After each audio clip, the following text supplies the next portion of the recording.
Well, I was working in public access, as was Emily, and the equipment was kind of lying around, so we would borrow it, and at night when no one was using it. And then we got our own equipment ultimately. And for a while when we were working at the Danceteria, we used part of our deal of working there as being video DJs was that we would get to shoot everything. So they rented us some equipment as part of our employment compensation package. We had a lot of different equipment over the years. We started with half-inch reel-to-reel and black and white, and then we worked up to 3/4 inch. That was a big just step upward. Color. I mean, our color camera was one of the early Sony cameras, and I mean, if these lights are bad, we used to go into CDs with these big Lowell D lights and pretty much just clamp them right here, and the poor musicians would be standing right here with these giant lights in their faces. And we had to really like the space to use that really awful color camera, but we never really got up too much further than that. No. But I mean, it was great because we were literally right on top of them. I mean, right. You can see that. They were like where you were. I see the earliest performance was a very early performance of Blondie doing Velvet Underground's Femme Fatale. Yes. And of course, everyone knows your famous shoot of Blondie doing a song that was never recorded called The Girl Should Know Better. Yes. Did you know at the time, because 75 was the end of Glitter, and 75 was the start of like that whole, punk rock or more 3-minute song type of thing. Did you know what was happening? Were you aware this is 1975? Well, 1974, I saw Patti Smith in television at Max's Kansas City, and I was like, the world has changed. This is it. You knew? Yeah. Right. As soon as I saw them, I knew. And what you're referring to, the Blondie stuff, was the first punk rock festival. And that was from that. That was from that, August 1975, right. And it was like the 60 unrecorded bands. They played for 3 nights, and we begged television to let us tape them, and they wouldn't let us. Was that your earliest shoot, 1975? Yes. Yeah, I know this. Yeah. So that was when we started shooting. So we shot, during that punk rock festival. Wow. Yeah. Did you typically shoot 2 or 3 songs or full sets? Full sets. So you have whole sets of, God. And most bands did 2 sets. Right, yes. If you go to our website, we have the whole list of all the bands that we've taped, that you can read them. Yeah, go nightclubbing.com. Yeah. Go look at our website. Yeah, I mean, it was really different, I mean, the bands, like, the bands at CB's, they would, like get booked for a weekend. And once things got going, and then they'd play 2 sets a night. So, they made some money, but they worked. Oh, yeah. So it was kind of different than what's going on now. What made you choose what bands, like there's some bands I'd never really seen before recorded. What made you choose the bands to put in this documentary? This particular reel that we showed? Reel. It's like it's like a mixtape. I was saying to my boyfriend during the screening, I'm like, I'm always surprised by what I see on the screen. I never remember like what group of songs I put on any one reel. And we have all kinds of reels, and I always get confused as to which ones we're showing. So I'm always like semi-shocked when I'm watching it as to what I'm seeing. Other than television, who else turned you down that you wanted to film? Patti. Anybody else?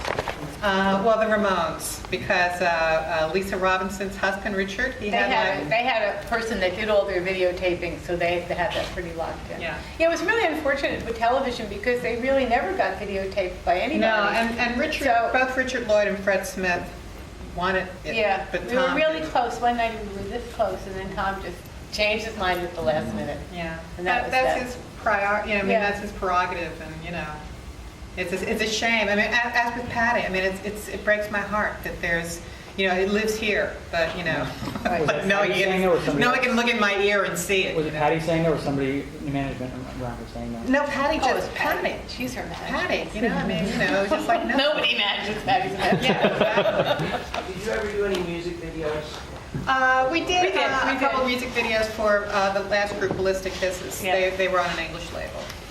And before there was MTV, we used to do these narrative, called the narrative videotapes.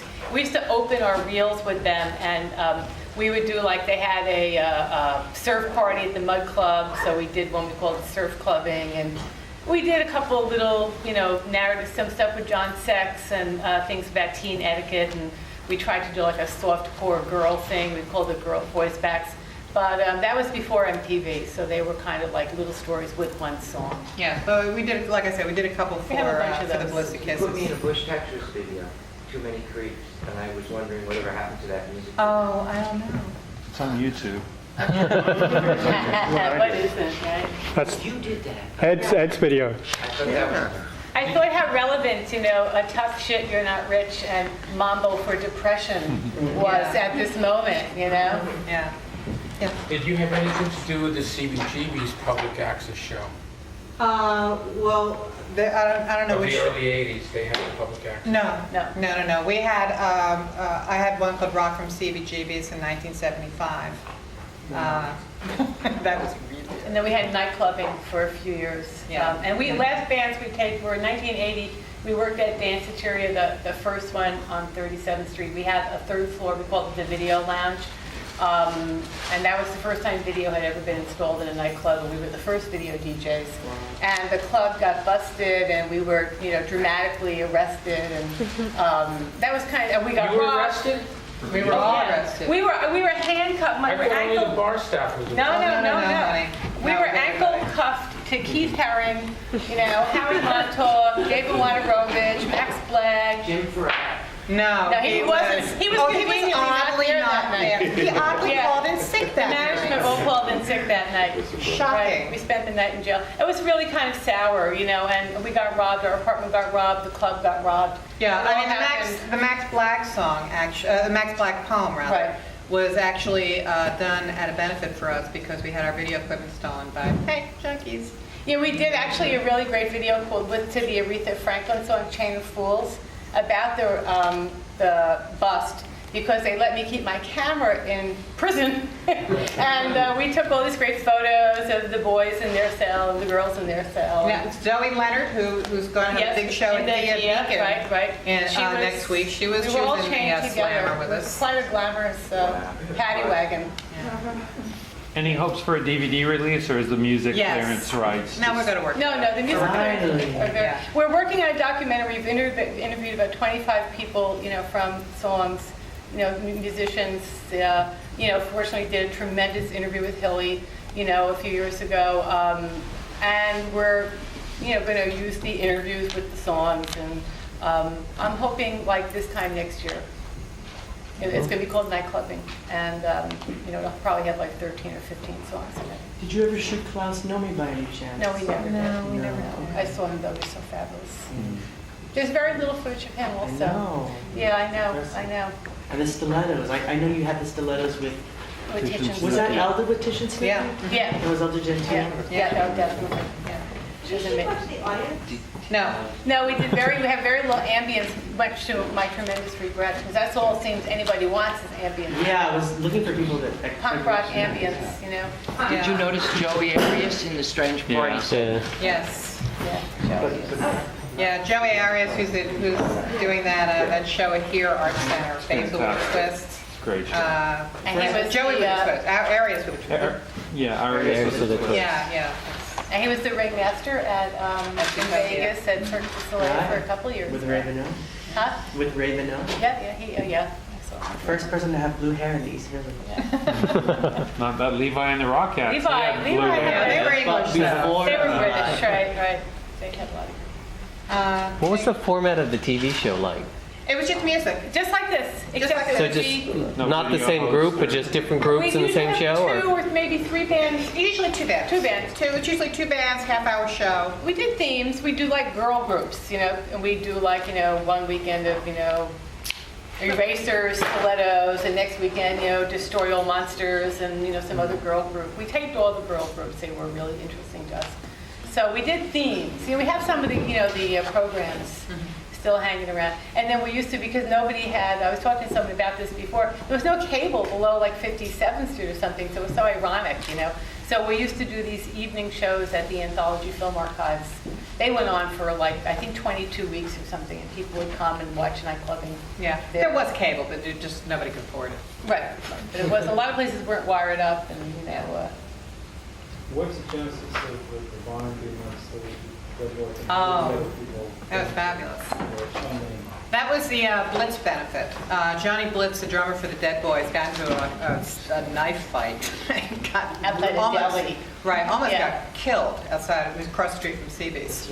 And so this was a 3-day benefit to cover his health costs. And this was the last night, 3 o'clock in the morning. Everyone is just like it was exhausted, truly you know, unbelievable. crazed and Divine stabbed in the stomach. Yeah, he was pretty messed up. And the Dead Boys, like one night, John Belushi played drums with them. You know, every night was a different amazing guest drummer, you know. And Richard Lloyd played drums with them. Right. But the Neon Women had their show across the street. Oh, that's right, with Hollywood Lawn. And they came over and they did that amazing, you know, like pre-breast implants, you know, go-go thing up on the stage with them. It was so amazing. Yeah, and Divine and Stiv knew each other Yeah. from polyester. Right. They were buddies. Or actually, that predated polyester, but they knew each other, and then they did polyester. Okay. Yes? Small, do you know by any flick of chance if that was Tony Frere singing with Joey Arias in that group? I believe it is. The lead singer. Yeah. Yeah, that was Tony. The guy in the Yeah. white suit. Yeah, Yeah. yeah, I know. You look at these and it's like, oh, and John Cale, oh, it's Dear France singing backup. And, Yeah. you know, you pick people out if you kind of know the scene, because there's a lot of sort of... But the music was so varied. I mean, and that really was a tribute, to Hilly in the first time, because he let anybody play at CB's who did original music, and it wasn't punk rock. Everything was called punk rock, but there was so much different kinds of music. The range was amazing, and that's one of the things we try and show when we put these reels together, that it sure wasn't just Ramones, Dead Boys, 3-minute songs. Was Yeah. it all shot at CB's? No, the Office was a Danceterian. They were a San Francisco band, and Moss and also the Pylon from Georgia. That was a from Danceterian. Athens, yeah. And the Offs, it was funny. They were from San Francisco, and we met them on the plane, Big you know, reggae with the Yeah, Dead they were Kennedys. fabulous. And That was awesome. There was. And Bob Steeler from Hot Tuna was their drummer. I got a lot of credit with my teenage brother at that time, because we got backstage passes to see Hot Tuna. He was like a Long Island kid, he was like, yeah, Hot Tuna. That was cool. I noticed you had a lot of bands from Z Records. Or you had like 3 bands. Do you have a lot more on it? Oh, you don't know? no, I mean, it certainly wasn't by choice. Right. I mean, it was just, I don't think anybody was on Z Records back then. Yeah, 3 of them were. Oh yeah, This is my brother. who? Oh, I wanted to know, sorry? Which bands? Suicide, The Contortion. Right. Oh, well, that was just all the And one wave more. bands. That's Local just- bands. yeah. Sorry? I mean, they were just like, Oh, okay. they were just... DNA perhaps? Was Sorry? there any more to Maybe the Lydia DNA? Lunch? No, what was it? I can't remember what the third one was. No, there is no more Lydia Lunch, and I'll tell you why. Both Lydia and the Contortions, we shot at Paradise Garage, which was seriously the concert from hell. It was the first time they tried to do punk rock Hell and in disco. Paradise. That's what they call it? Hell in Paradise is what it was called. And because Richard Hell was the lead act, it was Richard Hell, the Contortions, the Senders, Right. and Teenage Jesus. and Teenage Jesus. And it was like thugs around the place. It really, like pretty dicey ownership, and the electricity kept blowing out because they weren't used to doing live bands. Where was it, 34th Street? No, over on King Street or something? Right. It was a big disco, really. And Yeah. Larry Levon wouldn't let punk rockers into his booth. Well, they had. I mean, it was a one-night experiment. Yeah. And it really didn't work out. It was a disaster. So what you see is what there was, and it was. I mean, the sound was terrible. The electricity kept going out. It was a nightmare. So that's that. Did you shoot at Club 82? No. Oh, That That was far away. The early bands, as you said, were like from New York and part of the scene, but then a lot of the later bands are from across the country. How did you decide, like the Bad Brains and stuff, how did you decide which bands to do. They just it. started coming. The bands, it brings back brands for CBs. Right. You know, and I used to go Tuesday night a lot and sit and like see the, audition night bands, which I used to think was really great. And I saw them and I said, whoa, and we went back and taped them. That was the first time they ever had come and played in New York, the Bad Brains. They were amazing. I mean, amazing. You have the whole set on that one? Yeah. Yeah. Why did you guys decide to stop filming? Was there ever a time where you were like, okay, fuck it? Yeah. It was when Danceteria closed. When we were arrested and robbed. When we got arrested and robbed and fucked over, we That was a said, bummer. you know what?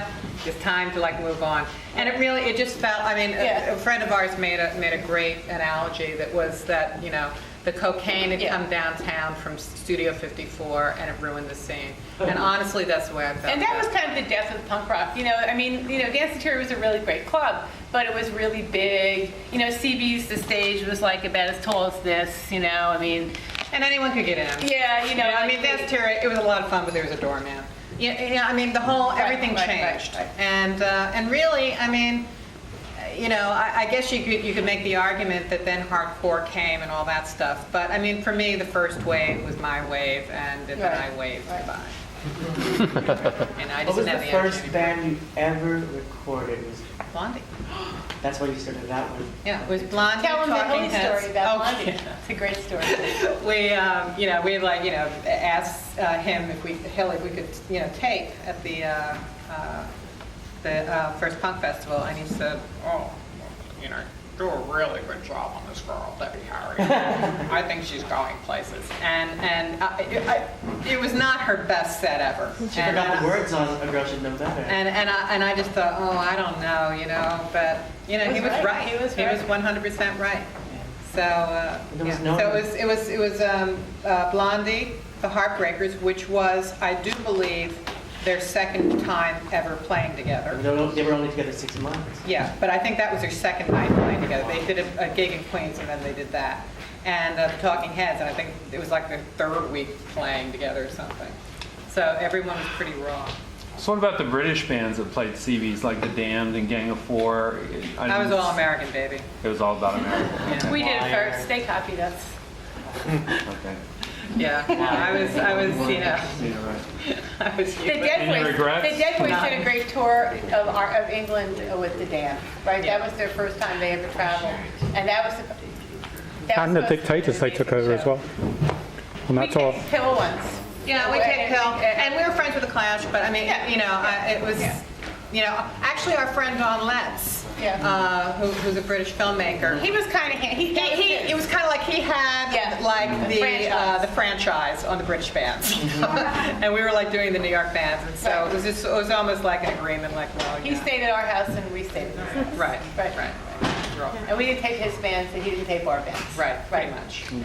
Did you ever shoot Sid or Nancy or any Sid performances or No. Anya Phillips or any of the No. scenes or something? Watch them play pinball a bunch of times and yell and scream at each other.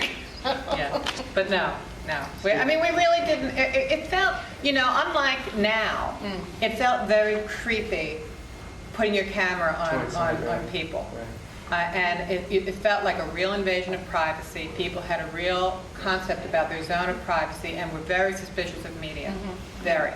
And so it was one thing to videotape their music. It was another thing to get into their lives. And it's so different now. I still can't really come to terms with the total lack of privacy that people have now and are so comfortable with it. I like my privacy. I was didn't even want this tape tonight because I like my privacy. But how big was your camera then? The camera was huge, but I said the music was different. Oh, you mean in terms of shooting something? Yeah, it was pretty obvious. And the lights were, I'm not kidding, right here. Yeah. Right here. But people didn't, no one seems to give a shit whether you can see the camera or not. If you point it at them. People know when you're being filmed. But we didn't walk around trying to interview people and stuff like that. We tried it a couple times. It's so awkward. So I can't do this. Yeah. So it was a different mindset then, I think. Yeah. Did you make a conscious decision not to license your license your footage?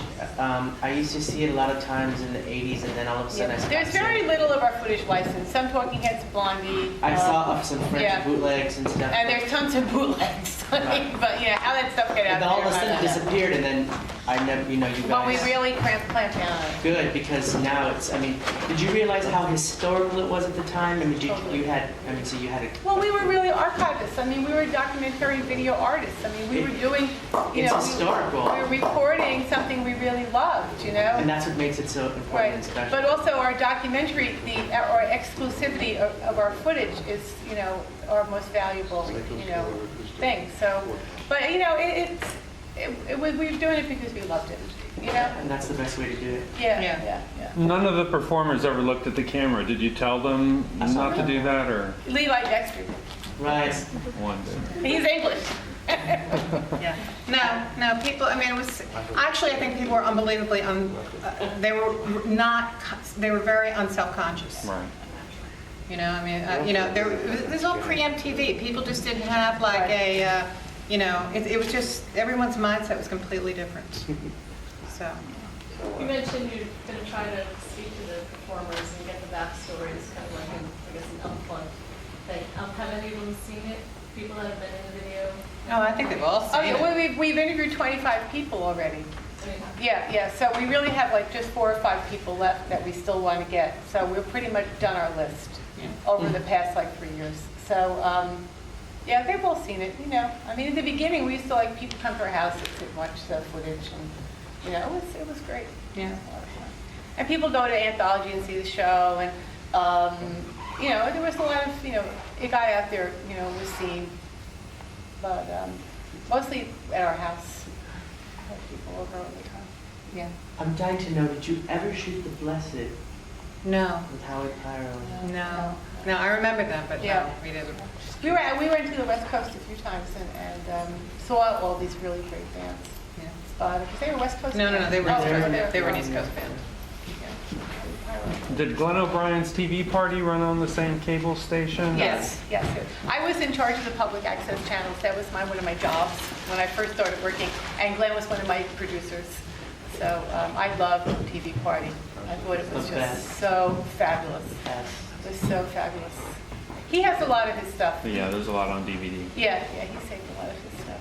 What about Paul Schinkel? Did he take over from you in some ways? No, we were sort of parallel. Yeah. Running in parallel times. So, he kept going, I guess, after we stopped. Yeah.